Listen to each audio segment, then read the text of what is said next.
হাজার বছর ধরে আমি পথ হাঁটিতেছি পৃথিবীর পথে। সিংহল সমুদ্র থেকে নিশীথের অন্ধকারে মালয় সাগরে অনেক ঘুরেছি আমি। বিম্বিসার অশোকের ধূসর জগতে সেখানে ছিলাম আমি। আর দূর অন্ধকারে বিদর্ভ নগরে আমি ক্লান্ত প্রাণ এক। চারিদিকে জীবনের সমুদ্র সফেন আমারে দুদণ্ড শান্তি দিয়েছিল নাটোরের বনলতা সেন। চুল তার কবেকার অন্ধকার বিদিশার নিশা, মুখ তার শ্রাবস্তির কারুকার্য। অতি দূর সমুদ্রের পর হাল ভেঙে যে নাবিক হারাইছে দিশা।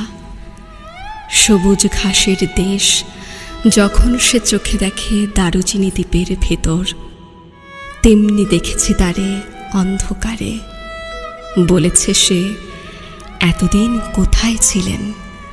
পাখির নীড়ের মতো চোখ তুলে নাটোরের বনলতা সেন।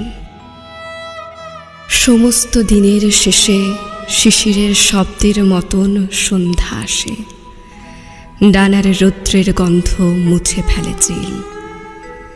পৃথিবীর সব রং নিভে গেলে পাণ্ডুলিপি করে আয়োজন। তখন গল্পের তরে জোনাকির রঙে ঝিলমিল। সব পাখি ঘরে আসে, সব নদী ফুরায় এ জীবনের সব লেনদেন। থাকে শুধু অন্ধকার, মুখোমুখি বসিবার বনলতা সেন।